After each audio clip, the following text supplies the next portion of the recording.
Okay, we're going to continue on in our Father's Word. This is Genesis 19, verse 2. And he said, Hear now, my lords, please turn in your servant's house, and spend the night, and wash your feet. Then you may arise early and go on your way. And they said, No, but we will spend the night in the open square. But he insisted strongly, so they turned in to him and entered his house. Then he made them a feast, and baked unleavened bread, and they ate. Now before they lay down, the men of the city, the men of Sodom, both old and young, and all the people from every quarter surrounded the house.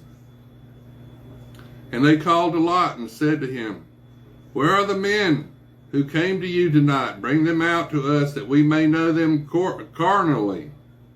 So Lot went out to them through the doorway, shut the door behind him, and said, Please, my brethren, do not do wickedly. See now, I have 2 daughters who have not known a man. Please let me bring them out to you, and you may do to them as you wish.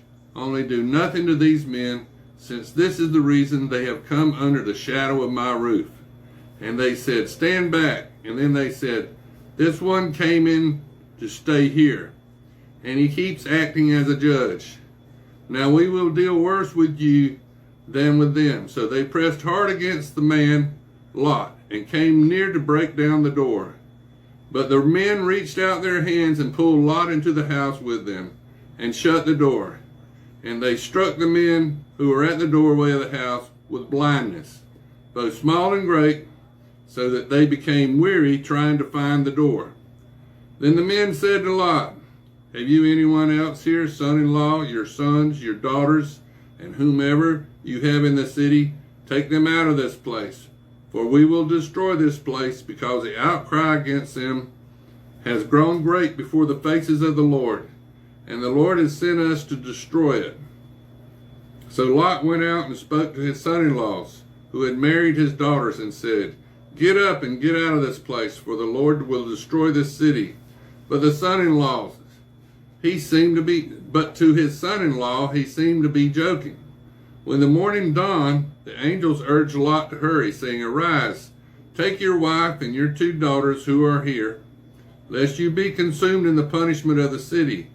And while he lingered, the men took hold of his hand, his wife's hand, and the hands of his 2 daughters, the Lord being merciful to him, and they brought him out and set him outside the city. So it came to pass, when they had brought them outside, that he said, Escape for your life. Do not look back behind you, nor stay anywhere in the plain. Escape to the mountains, lest you be destroyed. Then Lot said to them, Please, no, my lords.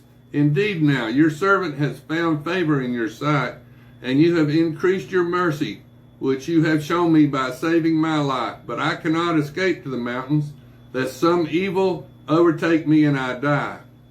See now, this city is near enough to flee to, and it is a little one. Please let me escape there.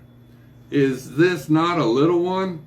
And my soul shall live. And he said to him, See, I have favored you concerning this thing also, in that I will not overthrow this city for which you have spoken. Hurry, escape there, for I cannot do anything until you arrive there. Therefore the name of the city was called Zor. The sun had risen upon the earth when Lot reached Zor.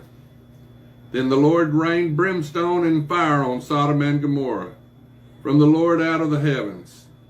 So he overthrew those cities, all the plain, all the inhabitants of the cities, and what grew on the ground. But his wife looked back behind him, and she became a pillar of salt. And Abraham went early in the morning to the place where he had stood before the Lord. And he looked toward Sodom and Gomorrah, and toward all the land of the plain. And he saw, and behold, the smoke of the land, which went up like the smoke of a furnace.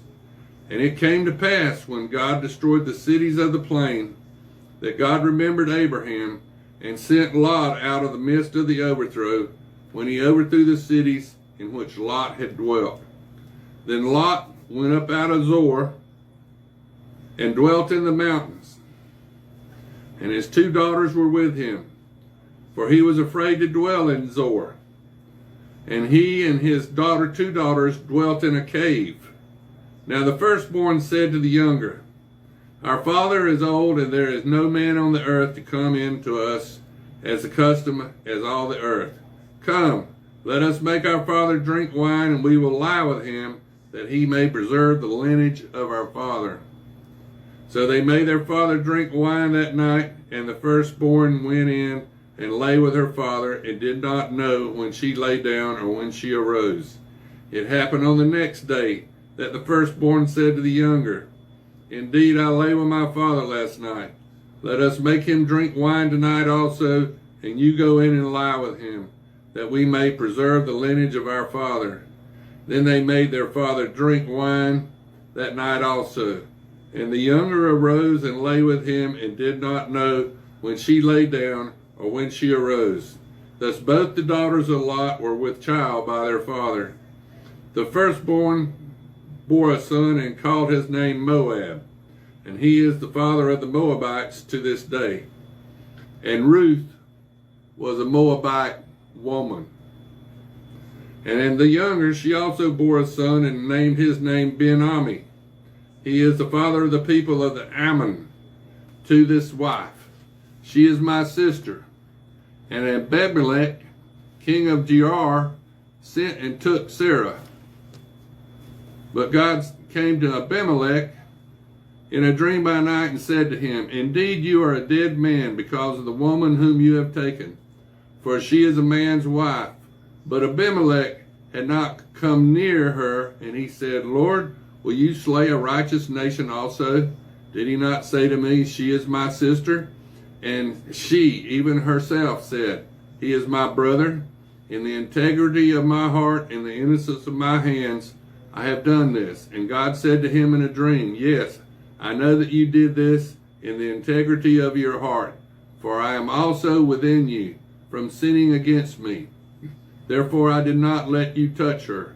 Now therefore restore the man's wife, for he is a prophet, and he will pray for you, and you shall live. But if you do not restore her, know that you shall surely die, and you and all who are yours. So Abimelech rose early in the morning, called all his servants, and told all these things in their hearing.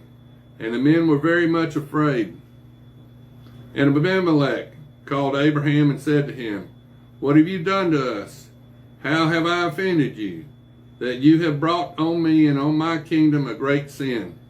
You have done deeds to me that ought not be done. Then Abimelech said to Abraham, What did you have in view that you have done this thing? And Abraham said, Because I thought surely the fear of God is not in this place, and they will kill me on account of my wife.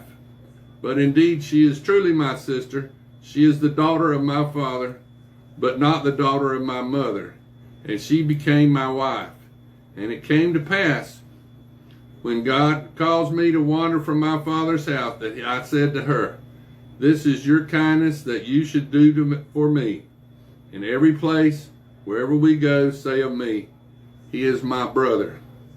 Then Abimelech took sheep, oxen, and male and female servants, and gave them to Abraham, and restored Sarah his wife to him. And Abimelech said, See, my land is before you. Dwell where it pleases you. Then to Sarah he said, Behold, I have given your brother 1,000 pieces of silver. Indeed, this vindicates you before all who are with you and before everybody. Thus she was rebuked. So Abraham prayed to God, and God healed Abimelech, his wife, and his female servants. Then they bore children, for the Lord had closed up all the wombs of the house of Abimelech because of Sarah, Abraham's wife. Now this is Genesis 21. And the Lord visited Sarah as he had said, and the Lord did for Sarah as he had spoken. For Sarah conceived and bore Abraham a son in his old age, at the set time which God had spoken to him. And Abraham called the name of his son which was born to him, whom Sarah bore him, Isaac. Then Abraham circumcised his son Isaac.